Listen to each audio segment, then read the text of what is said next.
This video is a continuation of my history of the Baseball Hall of Fame and the voting process. I'm picking it up today where we left off, around the year 2000, and going through today's game. This one's a shorter video today, so stick with me and I'll finish telling you about the history of the Baseball Hall of Fame and the voting process.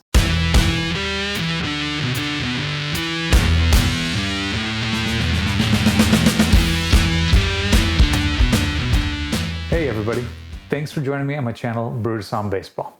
This video is a continuation of one that I put out earlier this week, all about the history of the Baseball Hall of Fame. If you haven't checked out the first video, I'd recommend doing that first.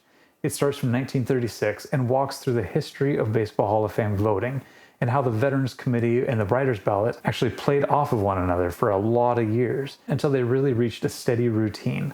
I took that video all the way up through about the year 2000, where I talked about how consistent at least the rules for the Writers' Ballot were, and how the Veterans Committee had gone through some changes in the 70s, but the 80s and 90s was fairly consistent too. Let's pick it up where we left off and talk about the Veterans Committee and how it's about to change in the early 2000s. Before we jump in, I'm going to ask you to take a moment, hit the like button on this video, subscribe to the channel, put some comments down there. Any of these kinds of interactions help me to get my videos out there to more people, so I'd really appreciate it a lot. Now, the Hall of Fame Committee on Baseball Veterans lasted from 1953 to 2001, and during that time, it was always held behind closed doors.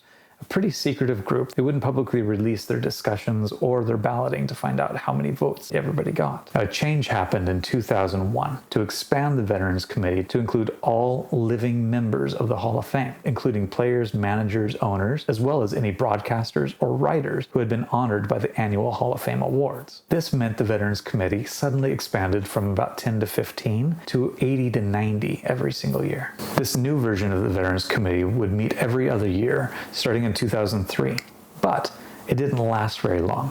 After meeting in 2003, 2005, and 2007, they had elected no one. There was a lot of criticism once again about this process, and a lot of fingers being pointed that the current Hall of Fame members were guarding the gates to their Hall of Fame and didn't want to expand the membership to just anybody. A lot of the players and managers had been on a team with some of the guys that were being considered, and everybody seemed to have their guy that they were backing, and nobody could really come to the 75% consensus needed for electing anybody. Now, during that time, the Hall of Fame also decided to set up another special committee in 2005 to really dig deeper with historians and writers about the pre-Negro Leagues and the Negro Leagues. They wanted to identify anybody else who would be worthy of Hall of Fame election and simply wasn't there because they weren't allowed to play the game of baseball in the major leagues. The committee identified an additional 17 players, executives, managers, and pioneers that were inducted in 2006, including the only woman in the Hall of Fame, Effa Manley, who was a co-owner of the Newark Eagles from the Negro Leagues in the 1940s. After the 2007 Veterans Committee failed to elect anybody for a third time, the Hall of Fame was fed up with it. The committee was reduced again to only 12 members, specifically chosen living Hall of Famers, writers, and historians, and they would meet every year to evaluate non-players in even years and former players in odd years. The committee inducted 5 former managers and executives in its first year in 2008, but only one former player in 2009, Joe Gordon.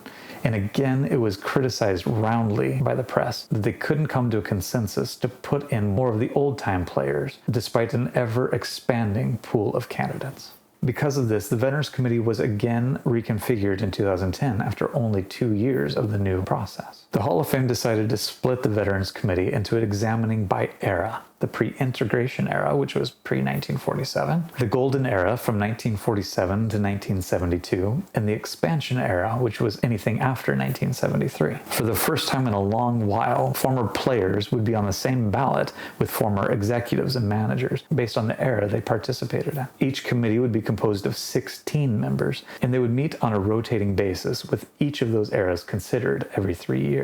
Through the late 2000s and early 2010s, there was considerable debate about the balloting process for the Baseball Writers Association between both the voters, other writers who didn't have eligibility, and the fans. There hadn't been a lot of debate about the writers' ballot in several decades, But suddenly it was becoming an issue because of the convergence of several problems all at one time, including a steady decline in the number of votes that the writers were handing out to players, as well as the 10-vote limit that was becoming an issue because of the backlog of really great players that weren't getting voted in, but were still on the ballot because of the PED era. The first issue, the steady decline in the average number of votes given every year by the writers. You can see by this graph that every year each writer was voting for around 7.5 to 8 players, starting when the balloting became annual in 1966. They did that until the early 1980s, when the average number of votes started to steadily decline. That decline kept going until the late 1990s and through the 2000s. It looks like there's a few blips upward in the early to mid 2000s, but that's a bit of a red herring because in the year 1999, there was Nolan Ryan, George Brett, and Robin Yount, 3 guys that easily sailed into the Hall of Fame. Then in 2001, you have Kirby Puckett and David Winfield. 2004, Paul Molitor and Dennis Eckersley. 2005, Wade Boggs and Ryan Sandberg. And in 2007, Tony Gwynn and Cal Ripken. So each of those bumps upward between 1999 and 2008 was because there were really obvious first-year candidates coming onto the ballot those years. If it wasn't for guys like that, you would likely have that consistently lower average number of votes, hovering between 5 and 6 each year. The dominant theory behind why that average number of votes continued to steadily decline over that period of time is because a lot of the baseball writers are traditionalists. They look back and they think that the Hall of Fame should be reserved for guys like Mickey Mantle and Sandy Koufax and Willie Mays, the best of the best during their time. And that the game during this period, the 1990s, 2000s, just wasn't reflective of the golden days of baseball. But this way of thinking is not a true representation of who is actually making up the population of the Hall of Fame. And a lot of writers think that that caliber of player that might be in the 10 to 15 best in their position in the history of the game should be considered for the Hall of Fame. Another issue looming just up ahead was 2012 and 2013 saw a lot of guys coming onto the ballot that were directly linked or indirectly linked to the use of steroids in their past. Looking ahead a few years, there could be 20 to 25 players that had a really strong case for at least being considered for the Hall of Fame, but each voter only had 10 votes to use on those 20 to 25 players. And yes, we're talking guys like McGuire and Bonds and Clemens and Piazza, but we're also talking about guys like Pedro Martinez and Randy Johnson and John Smoltz, Edgar Martinez, Mike Mussina, Jeff Kent, Larry Walker, Alan Trammell, Fred McGriff, Lee Smith, Tim Raines, Curt Schilling. And that list of 20 to 25 candidates didn't even include guys like Greg Maddux, Frank Thomas, and Tom Glavine, who were expected to be first ballot Hall of Famers automatically. This was exacerbated in 2013 when no players were elected to the Hall of Fame at all, despite having so many qualified candidates. This was attributed to the vote being split in so many ways, because when you have 20 to 25 candidates, it's very unlikely that a group of 400 to 450 voters are all going to vote for most of the same guys. They're all going to have their reasons for voting for different people, and you're going to have an ever-growing logjam. And all of this was made even worse by the 2014 Veterans Committee that unanimously and immediately inducted Joe Torre, Tony La Russa, and Bobby Cox into the Hall of Fame without any questions, even though they all managed teams and players that were heavily tied to steroid use in the late 1990s and early 2000s. This hypocritical view of inducting some people during the steroid era, but not others, did nothing to help the voters in clarifying how to vote for these players from the PED era. But the Hall of Fame did respond to all of these issues that were coming up at the time. First, what they did is they reduced the number of years eligible on the writer's ballot from 15 to 10. Most people saw this as a way of getting guys like Mark McGuire, Rafael Palmeiro, Barry Bonds, Roger Clemens off the ballot sooner than later, so they could be considered by the veterans committees rather than clogging the writer's ballot. The next thing the Hall of Fame did is they changed the voting body of the writer's ballot itself. It used to be that if you were a baseball writer who had 10 years experience, you would essentially have voting privileges for life, even if you didn't cover the sport of baseball anymore or had been retired for quite a while. They changed the rules to state that you are only eligible to have a vote in the writer's ballot if you are currently active in reporting on the sport of baseball or have been at least in the last 10 years. This rule change dropped the number of voters on the writer's ballot from about 550 at the time to about 450. It removed 109 voters in 1 year, and many of which had not even seen the players from the 90s and the 2000s up close and personal during their careers. A lot of those guys were traditionalist type voters who would only vote for one or two guys every single year because their standard for the Hall of Fame was so high based on their memories of the great players from the golden era. The combination of all of these changes resulted in a massive increase in the average number of votes per year by the writers. It still didn't do a great job at clearing the logjam, but it definitely helped to get some of those players over the hump. While all of this is happening in the writer's ballot, the Veterans Committee is having its own issues.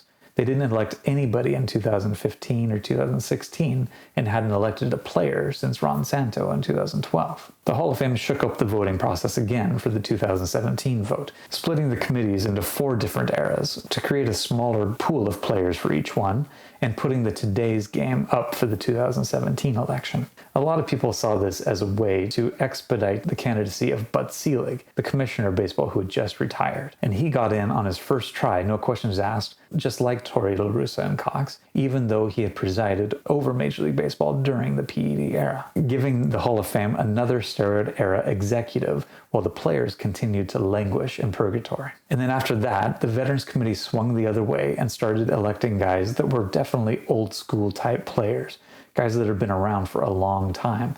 And a lot of people saw this as another backlash to the PED era and all those guys that were creating a problem on the writer's ballot. The Veterans Committee started electing guys like Jack Morris and Alan Trammell in 2018, Lee Smith and Harold Baines in 2019, Gil Hodges, Jim Catt, Tony Oliva in 2020, and Fred McGriff in 2023. These are all guys that didn't muster more than 50% of the vote for the most part on the writer's ballot, and yet they were elected the first time out in many cases by the Veterans Committee. A lot of people saw this as the old guard once again, the players from the 60s, 70s, early 80s, voting for their guys in advance of all of these PED players that are going to be coming up on the Veterans Committee ballots in the coming years. The Veterans Committee was again amended in 2022 to be only 2 eras. The classic baseball era, which is anybody who had their career prior to 1980, and the contemporary baseball era, which is anybody who had their career primarily after 1980. So that brings us up to the current state of voting for the Baseball Hall of Fame, both with the Writers' Ballot and the Veterans Committee. It's interesting to look back at the two of these and how they've played off of each other throughout the years. You have to think about it that at the beginning, the Writers' Ballot was more concerned with electing players from the 1900s, whereas the Veterans Committee, the old-timers committee at the time,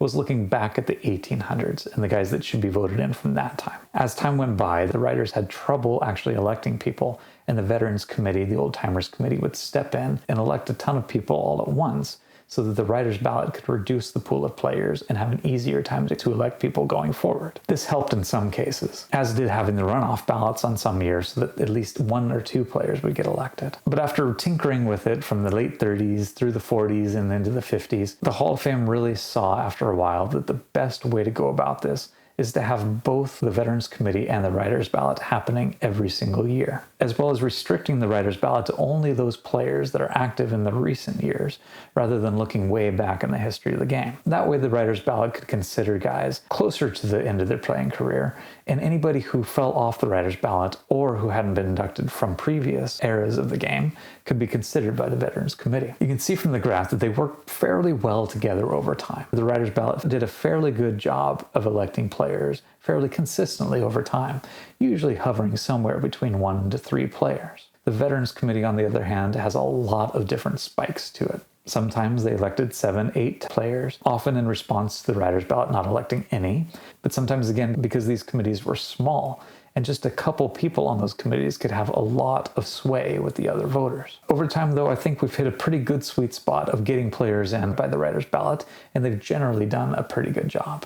The Veterans Committee is there to kind of mop up things afterwards, make sure that we don't miss guys, especially as time evolves and we understand the game a little bit better and the value that players have provided previously. As analytics have become a huge part of the game, we do look back at players that didn't even get 5% of the vote on the ballot in which they were eligible for. But as we look back from the Veterans Committee perspective, these are really great players that we should have evaluated longer and harder, and maybe at the time they played, we didn't understand how valuable they really were for their overall game on offense, defense, and base running. Like I said, the writers have done a fairly decent job of electing the right players, the best players over time. I have a lot of disagreement with how the last decade has played out, But at the same time, if I look back at the players elected from the last decade, there's a lot of no-doubt players and a lot of really good players that may not have traditionally made it, but they have been recently recognized by the writers. Good examples of that are Scott Rowland and Todd Helton from this year's Hall of Fame balloting process.